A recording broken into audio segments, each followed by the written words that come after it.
자, 한 주간에 대한민국에 있었던 일들 다양한 시선으로 이야기합니다. 시사건건 5월 둘째 주 방송 시작합니다. 저는 진행 맡은 올스영 정진호입니다. 반갑습니다. 자, 오늘도 여왕의 신봉님, 카스맨님 함께합니다. 반갑습니다. 안녕하세요. 반갑습니다. 안녕하세요. 자, 바로 빠르게 이야기 들어가 보도록 하겠습니다. 굉장히 좀 핫한, 이 시기적으로 좀 핫한 게 버스 파업. 그렇죠. 네, 버스 파업이 네. 예고돼 있습니다. 오늘이 지금 5월 13일인데요. 15일에 총파업이 네. 들어갑니다. 이 버스 파업 이야기는 빨리 편집해서 네. 빨리 빨리. 업로드가 네. 돼야 되는.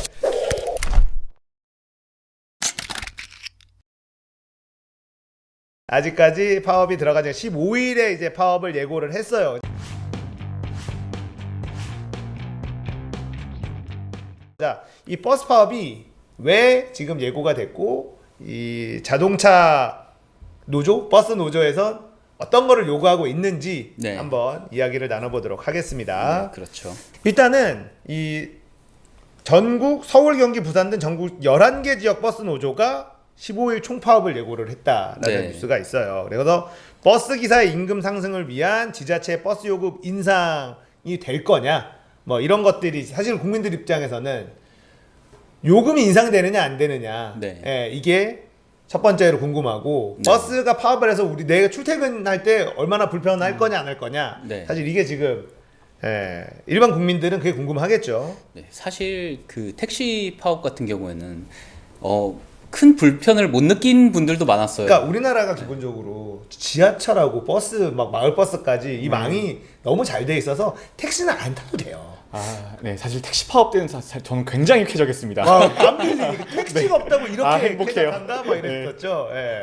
물론 그렇기는 한데 그 잘 돼 있는 것도 서울, 경기만 그렇죠. 좀 잘 돼 있고 네. 지방을 가면은 사실 버스 굉장히 일찍 끊깁니다. 네. 저 청주 출신인데 9시 반쯤 되면 버스 막차 생각하고 그래야 되거든요. 네, 진짜로 그래요.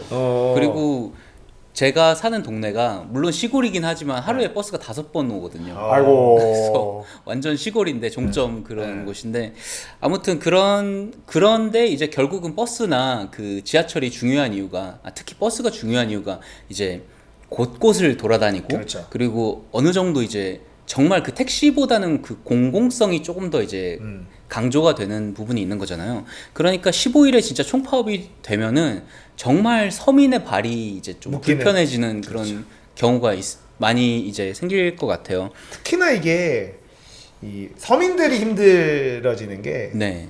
마을버스 같은 경우는 확실히 지하철역하고 네, 그렇죠. 멀리 사는 분들이 그러니까 집값이 싸다는 이유로 그렇게 마을버스까지 이용을 하고 환승으로 이제 지하철 타고, 근데 마을버스가 만약에 안 움직인다 그러면 진짜 불편해지거든요. 네.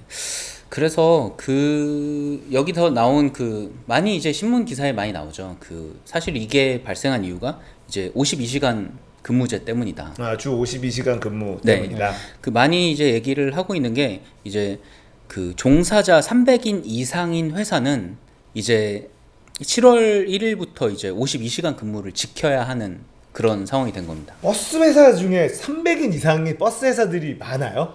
근데 300인 이상이 생각보다 굉장히 달성이 쉬운 게 버스 기사의 경리 기종 계시죠? 정비하는 분들 어느 정도 계시죠? 매니저들 계시니까 기본 3-40명 먹고 들어가요. 네. 거기에 노선 한 서너 개 하면은 노선 하나당 기사 한 3-40명씩 계시거든요. 네. 그러면 300명 넘어가는 거 되게 쉬워요. 대부분의 버스 회사는 300명에 해당될 수 있다. 이렇게 보시면 됩니다. 네. 그러니까 보통 버스 회사들이 노선 하나만 하는 게 아니고 버스 번호로 따지면 몇 개 번호를 네, 그렇죠. 같이 네. 가지고 있는. 네네. 근데 뭐 버스만이 아니라 이제 방송, 금융, 교육 그 분야까지 네. 원래는 이제 52시간이 좀 이제 제외돼 있던 그런 곳이었는데 이제 1년의 유예 기간이 끝나고 이제 시행이 되게 된 거죠. 그렇죠. 그러면서 이제 버스 같은 경우에는 그 문제가 이제 비용이 어쨌든 간에 좀 더 발생을 하게 되잖아요. 그 사람을 더 많이 써야 되기 때문에.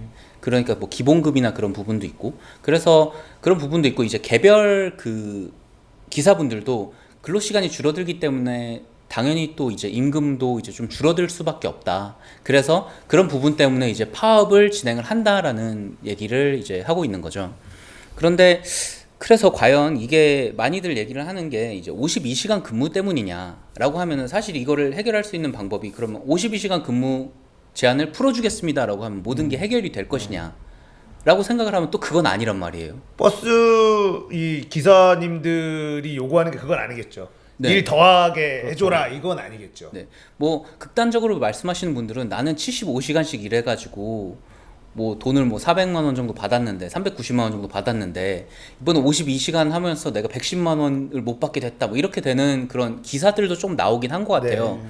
그런데 그런 기사가 그 과연 사실인가 뭐 그런 것도 좀 이제 궁금하잖아요. 그쪽에서 정말 원하는 게 무엇일까 그게 궁금해서 제가 그 전국 자동차 노동조합 연맹 홈페이지에 들어가가지고 가면은 자기네들이 이제 원하는 그 네. 안에 그런 네. 얘기들이 있잖아요. 그러니까 파업을 하는데 파업을 네. 하려면은 요구하는 게 명확히 그렇죠. 있으니까 파업을 하죠. 그렇죠. 우리 네. 이런 거를 들어달라. 그렇죠. 네. 그리고 그 대상은 정부한테 네, 행정부한테 이거를 우리 이런 거를 해달라라는 거를 네. 요구하면서 파업을 하는 네, 거잖아요. 그렇죠. 이거 안 그렇죠. 들어주면 네, 국민들이 불편해질 것이다. 네. 이렇게 이제 하는 거고. 네. 그래서 이제 그게 궁금했던 거예요. 저는 아 정말 이 사람들이 원하는 게 무엇일까? 네. 왜 이런 그 얘기를 할까? 저도 뉴스를 이렇게 보니까 모르겠더라고요. 명확하게 뭘 원하는지가. 네. 그러니까 주 52시간, 그러니까 뉴스의 논조는 52시간 때문에 너도 나도 힘들다. 약간 이런 논조들만 나오고 있어서 정확하게 그게 뭔지 좀 궁금하긴 했어요. 네. 그러니까 이게 되게 좀 특이한 형태의 그 노조의 파업이거든요. 그러니까 보통 노조의 파업을 생각을 해보면 노와 사가 있어요. 네. 그래서 노와 사가 이제 서로 이제 싸우는 거죠. 그렇죠. 노에서는 이제 뭐 임금도 더 주고 뭐 복지도 주고 좀 챙겨달라.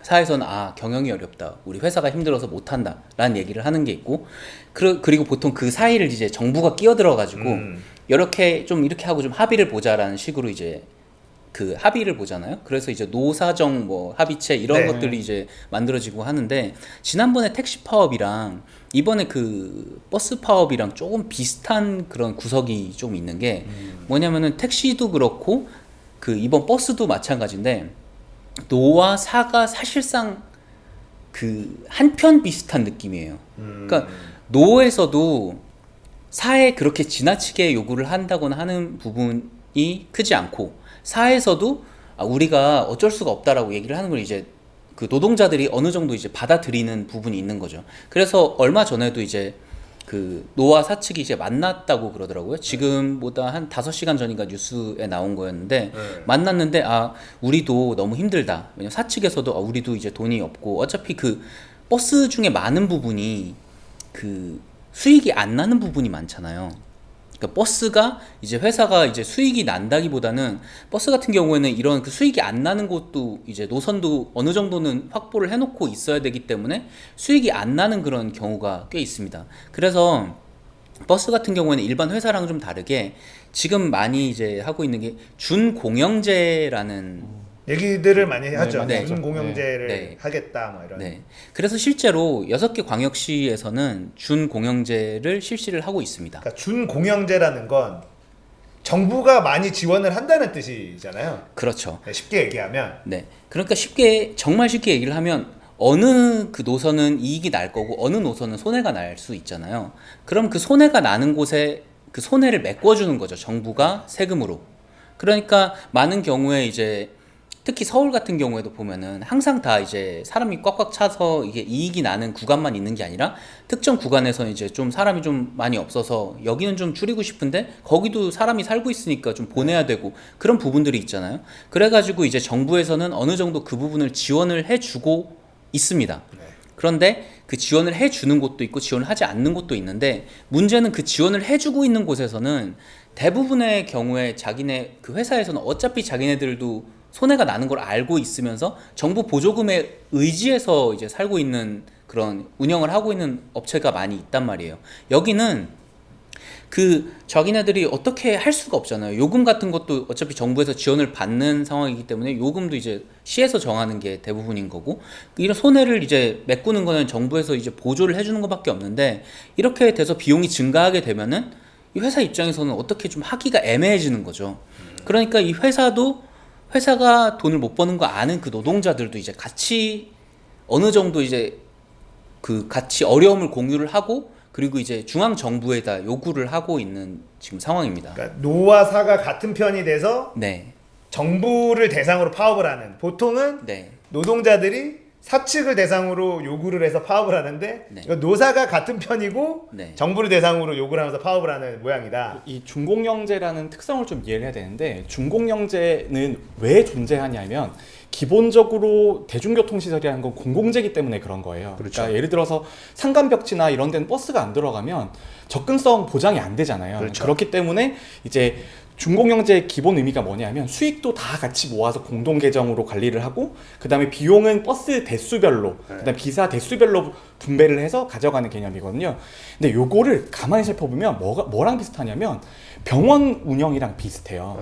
이게 그 버스도 그렇고 택시도 그렇고 결국은 가격이라고 하는 건 국가가 지정한 가격이죠. 그렇죠. 국가가 지정한 가격을 받는 거고, 그 다음 회사 입장에서는 그 가격 외에는 받을 수 있는 수단이 없어요. 그렇죠. 택시비도 나라가 정해주죠. 기본료 얼마에 뭐 거리 얼마 이렇게 딱 정해놓으면 그거대로 미터기를 해서 해야 되는 네, 그렇죠. 거죠. 근데 병원이랑 차이는 뭐냐면 버스 회사는 기본적으로 우리나라에 이제 망하지 않아요.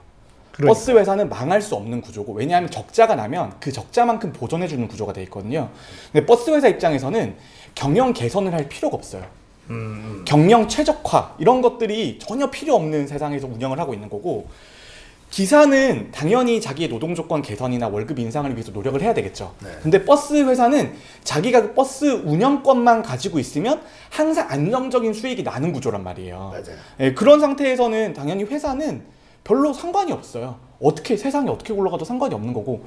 그리고 지금은 기사 대 정부가 되는 셈이죠. 기사 대 정부인데, 근데 이 정부라고 하는 것도 중앙정부랑 지방정부의 입장이 좀 달라요. 근데 기본적으로 버스 중공영제는 지자체에서 하는 거거든요. 지자체에서 커버를 해주는 건데, 정부 입장에서는 지자체에 자기네 예산으로 하는 거기 때문에 그 버스 요금을 인상시킨다거나 아니면 어떤 예산을 더 주라고 하는 거가 어느 정도의 강요가 불가능한 상황인 거죠. 그러니까 어떻게 봐도 지금 해결이 상당히 어려운 구조예요. 중앙정부 입장에서도 지방정부 입장에서도 서로 입장이 분명히 그렇죠. 있는. 네. 그러니까 그 말씀하셨던 것처럼 이제 지방 정부에서 그 교부금을 통해 가지고 지원을 해주는 거거든요. 그런데 그 교부금이 지방자치제가 우리나라 같은 경우에는 그 잘 안 되는 거 아시잖아요. 예산이 대부분 서울에서 이제 중앙정부에서 어느 정도 뿌려줘야 되는 그런 구조로 돼 있기 때문에 미리 이런 교통에 대한 예산을 기획재정부에서도 그 체크를 그렇죠. 해가지고 미리 뿌려줍니다. 미리 뿌려준 상태인데 지금 이런 상황이 발생을 했다고 해서 이런 것도 어느 정도 고려를 해가지고 뿌려준 거예요. 계산이 된 상태에서.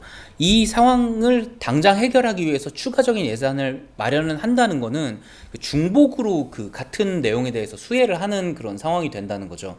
그래서 중앙정부 입장에서는 이렇게 추가로 지출을 하기는 어렵고 지 자체에서 해결을 하거나 정 해결이 어려우면 요금을 좀 인상을 해가지고 해결을 해야 된다. 왜냐하면은 그 형평성에 어긋나잖아요. 그 정부에서 이제 어떤 특정 예산에 대해서 이제 집행을 한 건데 버스나 운송을 위해서 이제 추가로 또 집행을 한다는 명분을 만들기가 좀 어려운 상황인 거죠. 그래서 그 얘기를 하고 있는 게 어쨌든 간에 그 준공영제가 되어 있는 상황이면은 그 손실 보전을 어느 정도 해주고 있는 거잖아요. 그래서 여기서 얘기를 하는 그 노조 측에서 그 얘기를 하고 있는 주장을 하는 게 뭐냐면은 그 환승 할인만큼을 더 달라는 얘기를 하고 있어요. 그러니까 그 자기네들의 비용을 그동안 이제 환승 할인에 대해서 이제 비용을 지자체에서 부담을 하고 있었는데 이건 공공재니까 정부에서도 어느 정도 좀 적극적으로 나서 달라. 그래서 우리가 이제 어느 정도 요구를 하는 거냐면 환승 할인으로 이제 발생하는 그런 손해 그것만 비용은 지방 정부가 아닌 중앙 정부가 내달라. 네. 그래서 요즘에 이제 버스를 타고 다니시는 분들은 보면은 그 내리는 곳에 보면은 그 동그라미 이렇게 돼 있어. 서울 같은 경우에는 뭐 환승 할인에 대한 비용이 얼마인데 그 어느 정도를 이제 지방자치에서 떠안고 있으며 뭐 이런 부분을 부담해야 됩니다라는 그런 스티커가 이렇게 붙어 있어요. 그 얘기가 뭐냐면 지금 주장하고 있는 게 정확히 그거예요. 그러니까 뭐 52시간 근무로 인한 뭐를 뭐 해달라 그런 게 아니라 지금 여기 노조에서는 정확히 원하는 거는 그만큼을 이제 회사에 뿌려달라. 그래서 이거를 가지고 우리가 이제 그런 임금이라든지 그런 부분을 해결할 수 있도록 중앙 정부 차원에서 도와달라라는 그런 주장을 하면서 지금 총파업을 예고를 하고 있는 거죠. 이거를 얘기를 좀 듣다 보니까 국민들 입장에서는 이걸 왜 들어줘야 되는지 잘 모르겠어요. 근데 이게 이런 똑같은 현상이 여기저기에서 다 나타나고 있거든요. 결국은 버스라고 하는 것도 대표적인 서민복지의 일환이에요. 네. 서민복지의 일환이고 실질적으로 우리가 버스 요금을 내는 것보다 비용이 더 많은 상황이죠. 지금 그래서 비용이- 뭐 네. 좋은 가격대 질 좋은 서비스죠. 그렇죠. 좋은 서비스를 제공해주고 있는데 이런 식으로 국가의 재원이 추가적으로 더 필요하다고 주장하는 분야가 보건, 복지, 교통 모든 분야에 지금 다 똑같은 우리나라에서 지금 다 똑같은 이야기가 나오고 있어요. 네. 국가가 지금 여력이 있을 때 조금 더 투자해 달라라는 이야기를 모든 지역에서 하고 있거든요. 네. 결국은 국가가 요거 하나 이제 풀리기 시작하면 그때부터 다른 쪽에서 돈 달라고 하는 요구를 거절할 수가 없는 거죠. 이게 보면은 보조금 그러니까 국가 보조금 관리에 관한 법률이라는 게 있어요. 네. 거기에 시행령의 그 별표로 되어 있는 거기에 그 중앙 정부가 지원해서는 안 되는 사업이 목록이 한 160개, 70개가 이렇게 있습니다.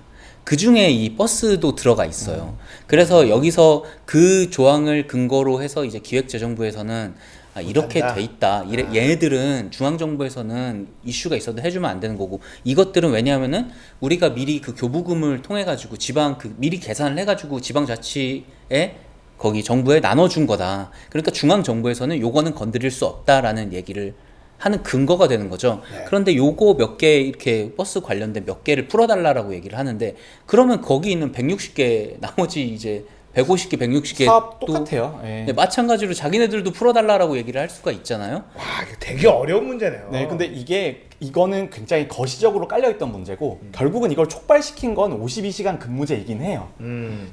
왜냐하면 이런 구조적인 문제는 이미 중공영제가 도입되고 나서 버스 업계에서 전반적으로 가지고 있는 인식이 이런 인식이었거든요.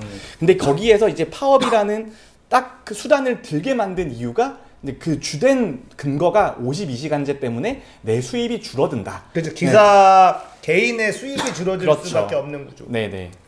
그런데 그것도 52시간이라는 그 좋은 핑계가 생겨가지고 그런 부분이 있지만, 사실은 좀 어느 정도 그 불씨는 저는 있었다고 봐요. 왜 불씨가 있냐면, 사실 사람이 내가 돈을 조금 받는 거는 뭐 모르겠는데 나보다 저 사람이 많이 받는 건 참을 수가 없는 그런 게 상대적이죠. 있죠. 네, 네. 상대적이죠. 그런데 이게 경기도랑 서울버스의 그 임금이 한 80만 원 정도 차이가 나는 그렇죠. 상황이었어요. 아, 그게 또 네. 있네요. 그러니까 서울 같은 경우에는 굉장히 조건이 괜찮아요. 아, 서울의 버스 기사들은 네. 그러니까 이미 다녀보시면 서울 기사님들이 정말 친절해요. 맞아요. 네, 친절한 데는 이유가 있는 거예요. 이유가 있는데 이게 그 간호사도 그렇고 공무원도 그렇고 다 똑같은 게 지방에서 처음에 진입해서 경력 쌓아서 경력돼서 빈자리가 나면 경기도로 왔다가 다시 서울로 오는 그런 구조가 버스 기사 시장에서도 확립이 돼 있어요.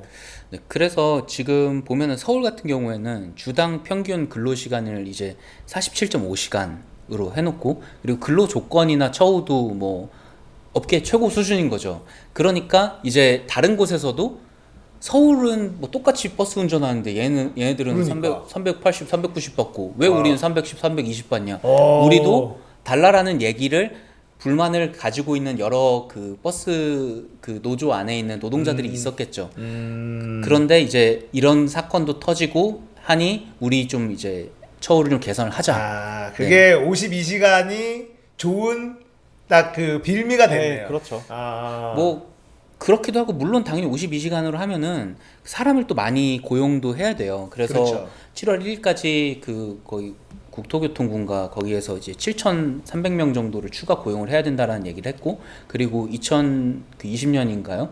그 20년까지는 15,000명 정도를 이제 추가 고용을 해야 된다고 주 하더라고요. 52시간을 마치기 위해서. 그러니까 사실은 주 52시간 근무를 법적으로 의무화시킨 이유가 네.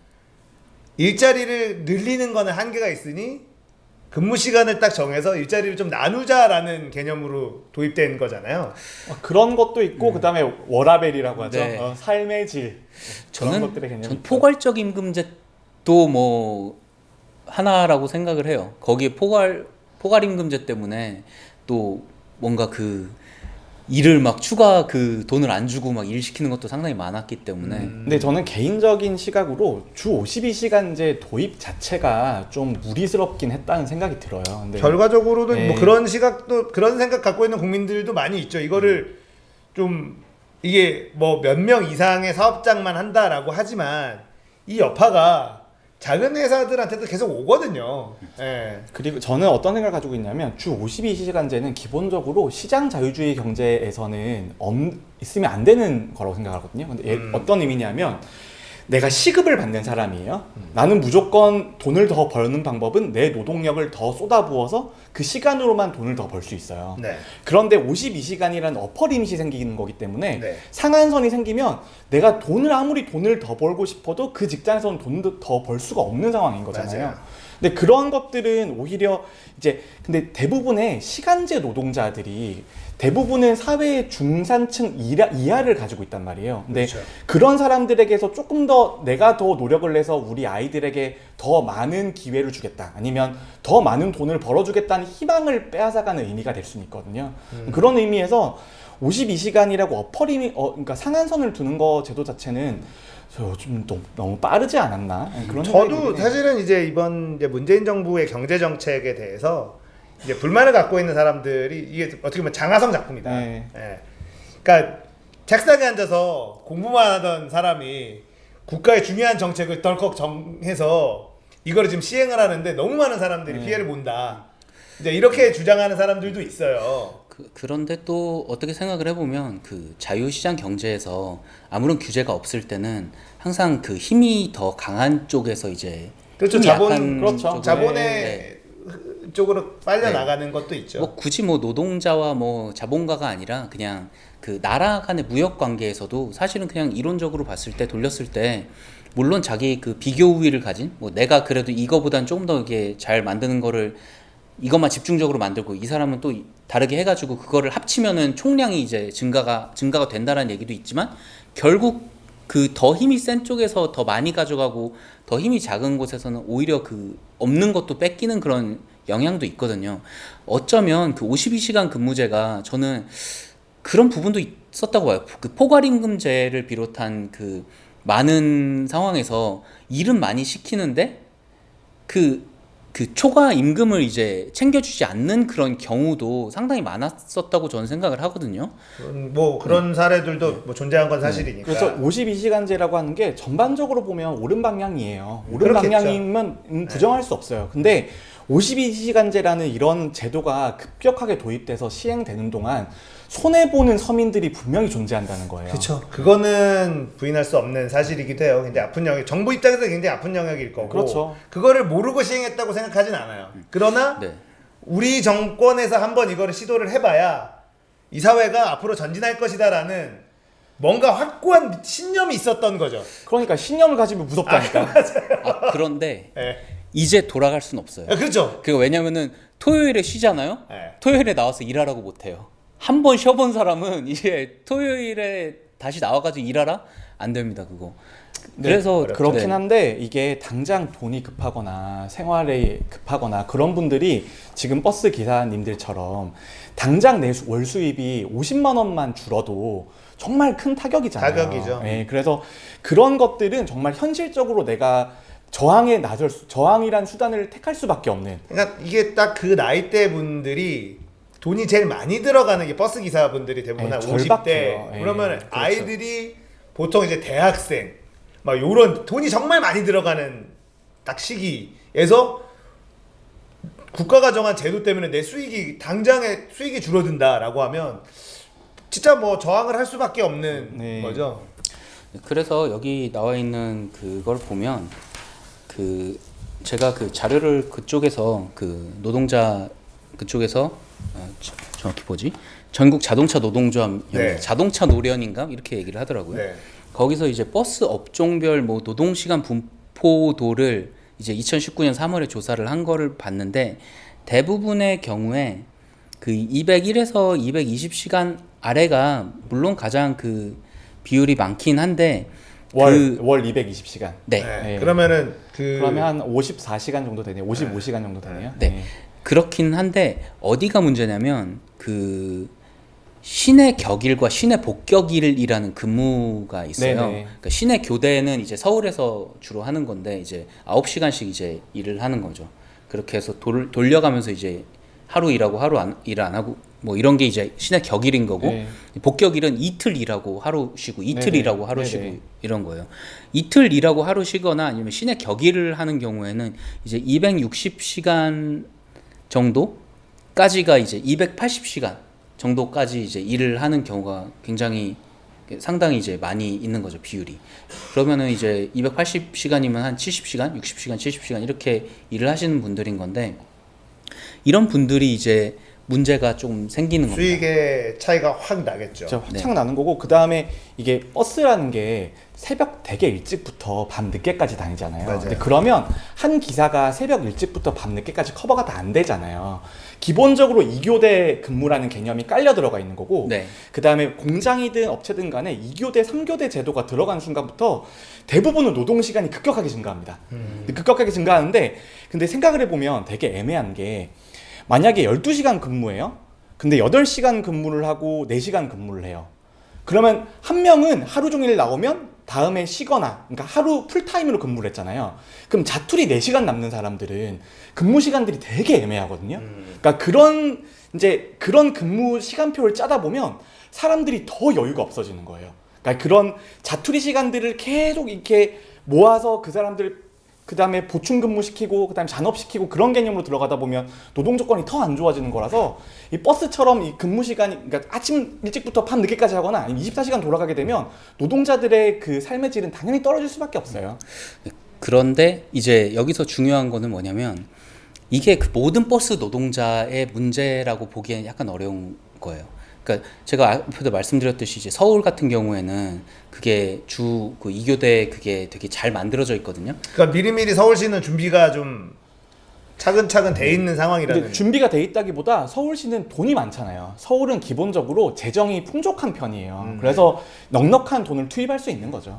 그리고 이제 준공영제가 서울 같은 경우에는 그러니까 준공영제가 되어 있는 곳은 어느 정도 그게 되어 있어요. 그러니까 정부나 그 지방자치 그 단체에서도 미리 그런 예산을 빼놓은 거죠. 이렇게 해서 해야겠다. 근데 문제가 가장 큰 곳이 경기도입니다.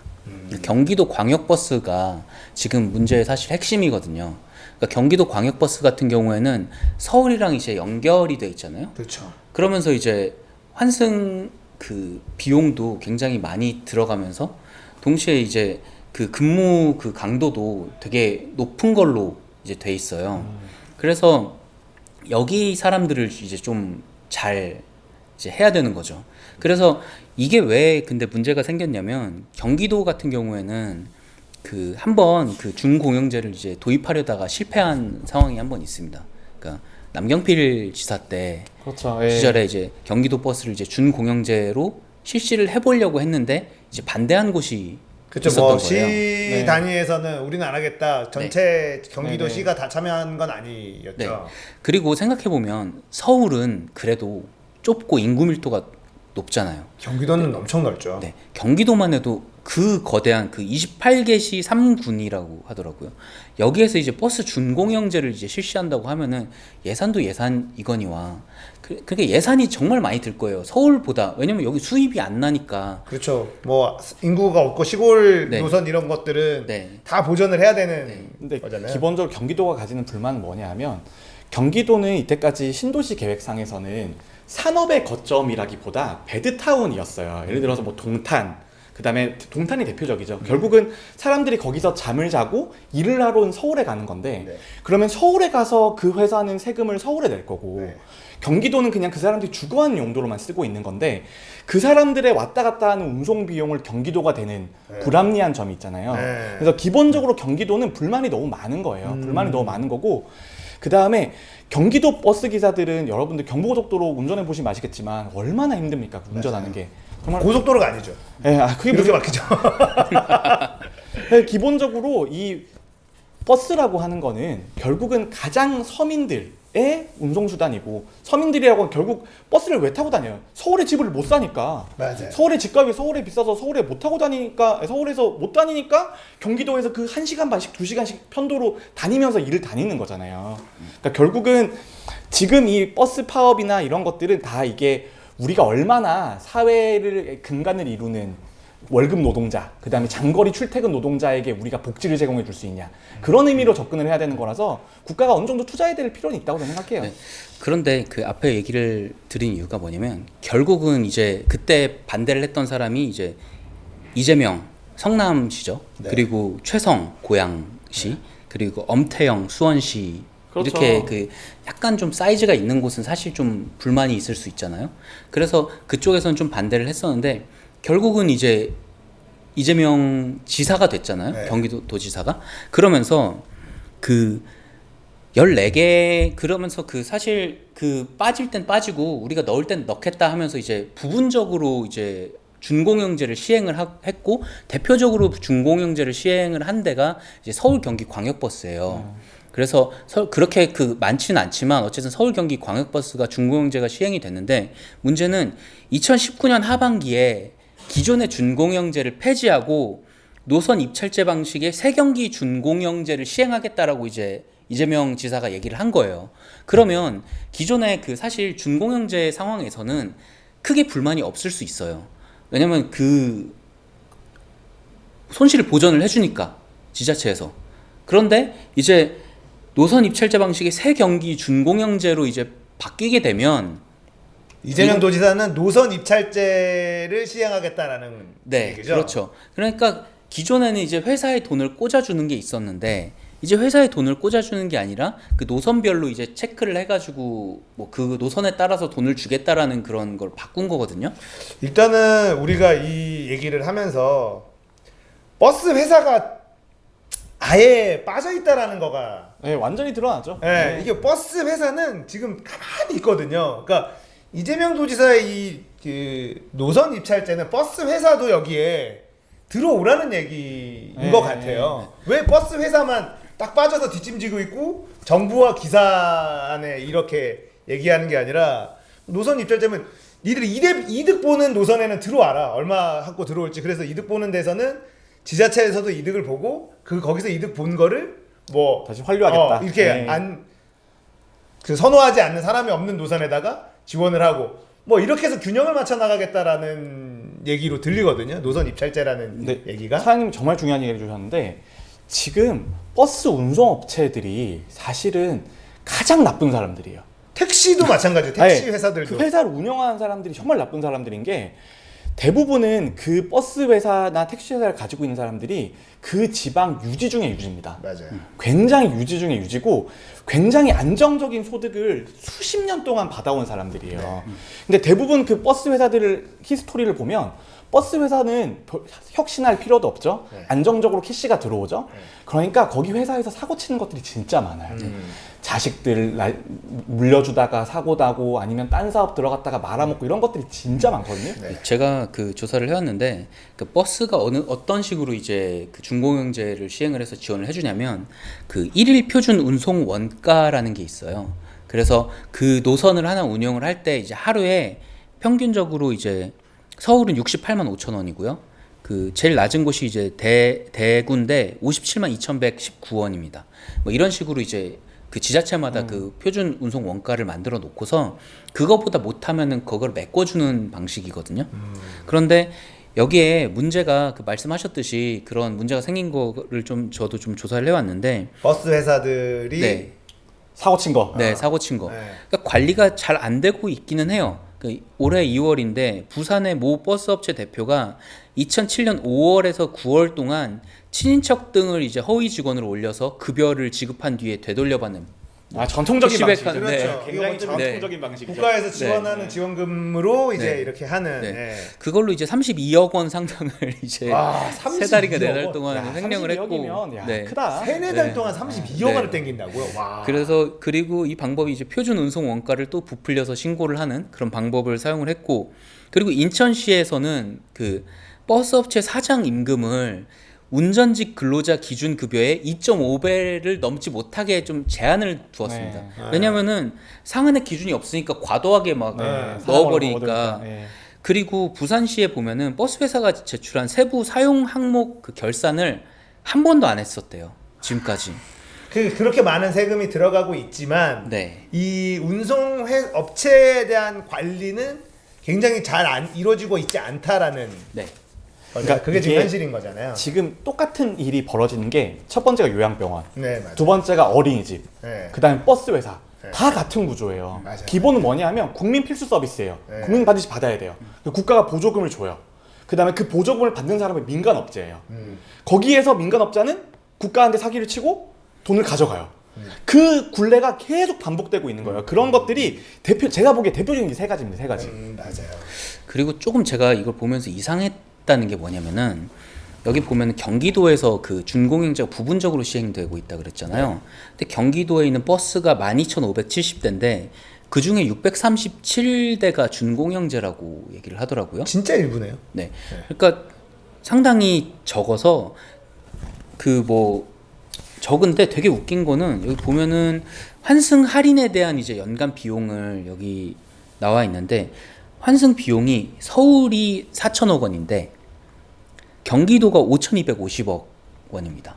그러니까 물론 앞에 얘기를 했듯이 이제 베드타운 이런 개념이 있기 때문에 네. 환승 할인이 많고 그리고 이제 재정 지원금으로 이제 들어가는 게 서울특별시가 이제 2,512억 원이고 그 경기도가 3,019억 원인데 어쩌면 그 재정 지원금이 준공영제 쪽으로 이제 들어가는 게 많잖아요. 그러니까 광역버스가 이렇게 숫자는 650 몇 개밖에 안 되는 것 같지만 굉장히 알짜일 수가 있어요. 여기가 그 지원을 받는 게. 이게 참 어려운 영역이네요. 그냥 복잡하고 어려운 이야기입니다.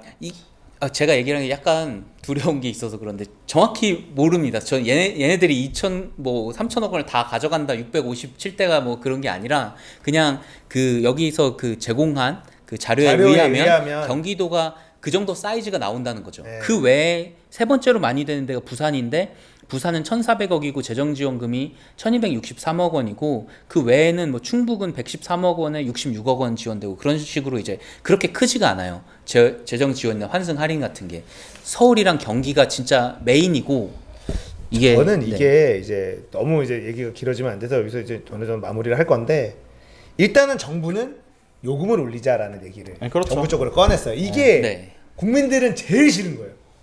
왜 이거를 국민들한테 전가하냐? 그렇죠. 이렇게 얘기가 나오고 있어서 저는 이게 결국은 이 중앙 정부에서는 요금을 올리면 해결이 된다. 근데 마치 이제 이 버스 쪽에서는 우리는 요금을 올리고 싶지 않다. 이러면서 이 이용자와 국민들과 이 버스 기사들과 이 사측과 같은 편이 되고 네. 정부가 외톨이가 되는 이 모양새로 지금 흘러가고 있거든요. 그렇죠. 예. 그 요금은 그 지자체에서 결정할 거예요. 그런데 이제 정확히 얘기를 하면 이제 경기도에서는 별로 올리고 싶지 않아 하는 그렇겠죠. 당연히 올라가면 표가 또 오른 만큼 표가 떨어지는 떨어지는 건데. 건데. 그런데 어느 정도 저는 그런 생각도 좀 들긴 했거든요. 물론 저도 버스를 타고 이제 다니는 입장에서 요금이 많이 나오게 되니까 기분은 나쁘긴 하지만 최저임금이 올라가면서 많은 비용들이 올라갈 밥값이 수밖에 없죠. 아니라 올라갈 수밖에 없는 네. 상황인데 그동안 잘 버텼다라는 생각도 좀 들기는 해요. 저는. 그렇게 생각하는 사람이 도대체 몇 명이나 있을 그렇죠. 것이냐. 대다수는 싫죠. 당장 나가는 그렇죠. 건 싫다. 네. 왜냐면은 이거는 마음이 싫죠. 마음으로. 줄일 수 없는 지출이기 때문에 네, 그래요. 그렇죠. 맞아요. 예, 교통비는 우리가 밥은 편의점에서 그러니까. 삼각김밥 먹으면서 네. 줄일 수 있지만 교통비는 못 줄이거든요. 예, 그래서 그런 거고 맞습니다. 참 어려운 영역이네요. 일단은 우리가 조금 정리를 하면 주 52시간 때문에 기사들의 수익이 줄어드는 것도 팩트이고 네. 그렇죠. 그리고 경기도와 서울의 기사님들의 처우가 다르다는 것도 것들. 사실이고. 예. 그래서 요거를 맞춰주고 그리고 버스 회사들은 왜 판에 들어오지 않느냐 이것도 사실이고 그렇죠. 정부는 사실 이거를 다 해야 되는데 저는 제일 먼저 해야 될 게 버스 회사들 회계감사 그렇죠. 빡세게 그런 것도 한 좀 해야 바퀴 돼요. 돌리면 네. 많이 갈등이 줄어들 수 있을 것 같은데요, 이거. 갈- 회사- 공동의 적을 새로운 공동의 적을 만들어야죠. EJ. 네, 이게 네. 버스 회사나 택시 회사는 망했다는 얘기 들어본 적이 없거든요. 아니, 망할 수가 없어요. 네. 기본적으로. 저는 왜 이런 식으로 좀 민영화를 되게 싫어하는 편인데 네. 이런 거는 그냥 나라에서 운영하는 게 맞지 않나 싶어요. 왜 이런 그 기업을 돈을 줘가면서 이제 수익을 이제 보전을 해줘야 되는지 잘 모르겠어요. 그걸 다 하려면 돈이 훨씬 많이 들어가니까 하는 거죠, 뭐.